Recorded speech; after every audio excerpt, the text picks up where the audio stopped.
ମା ମା ଆମକୁ ଜୋରେ ଭୋକ ଲାଗିଲାଣି। ଆଜି ଆମେ କଣ ଖାଇବା? ପିଲାମାନେ ତୁମେ ଜମା ବି ବ୍ୟସ୍ତ ହୁଅ ନାହିଁ। ମୁଁ ଯାଏ ଦେଖେ ବାଡ଼ିରେ 2ଟା ବାଇଗଣ ହୋଇଥିଲା, ତାକୁ ଆଣି ମୁଁ ତୁମ ପାଇଁ ଭର୍ତ୍ତା କରିଦେବି। ମା ତମେ ତ ସବୁଦିନ ସେଇ ବାଇଗଣ ଭର୍ତ୍ତା କରୁଛ। ବାଇଗଣ ଭର୍ତ୍ତା ଖାଇ ଖାଇ ଆମ ପାଟି ଖରାପ ହୋଇଗଲାଣି। ଆମେ ଆଉ ସେ ବାଇଗଣ ଖାଇବୁନି। ଆରେ ପିଲାମାନେ ଅନ୍ଧାର ହୋଇ ଆସିଲାଣି, ମୁଁ ଆଉ ତୁମ ପାଇଁ କଣ ଆଣିବି? ଆଜିକ ସେଇ ବାଇଗଣ ଖାଇ ଦେଇଥାଅ, କାଲି ସକାଳୁ ମୁଁ ତୁମ ପାଇଁ ଜଙ୍ଗଲରୁ ଲିଚୁ କୋଳି ଆଣିଦେବି। ଏହା କହି ଟୁନି ତା ବାଡ଼ିକୁ ଯାଏ। ସେ ତା ବାଡ଼ିରେ ବାଇଗଣ ଗଛ ଲଗେଇଥାଏ। ସେଥିରେ ଆଉ ମାତ୍ର 2ଟି ବାଇଗଣ ଥାଏ। ସେ ସେହି 2ଟି ବାଇଗଣକୁ ତୋଳି ଆଣେ। ସେ ତା ରୋଷେଇ ଘରକୁ ଯାଇ ଚୁଲିରେ ଗରମ ପାଣି ବସାଏ।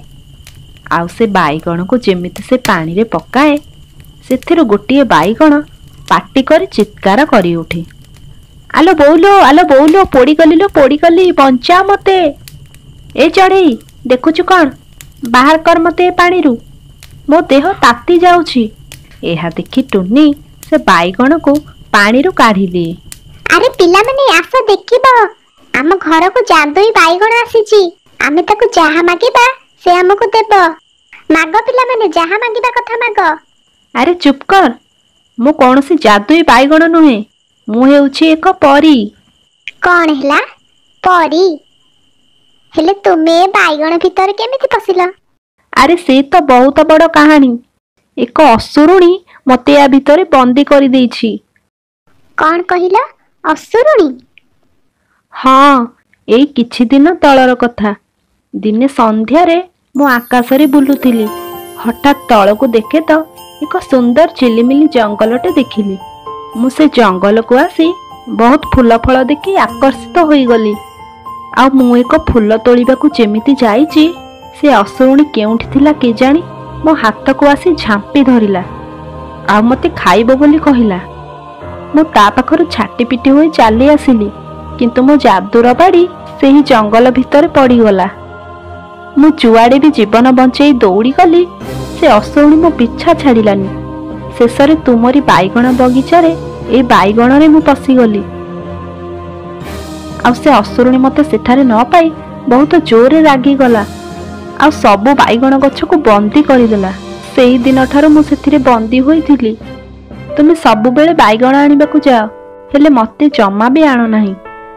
ଯାହା ହେଉ, ଶେଷରେ ଆଜି ତୁମେ ମୋତେ ନେଇ ଆସିଲ। ଆଉ ଗୋଟିଏ ଯଦି ତୁମେ ମୋର ଉପକାର କରିଦିଅନ୍ତ, ତୁମର ଯାହା ଦରକାର ମୁଁ ତୁମକୁ ଦିଅନ୍ତି। କୁହ ପରୀ, ଆମେ ତୁମର କଣ କରିପାରିବୁ?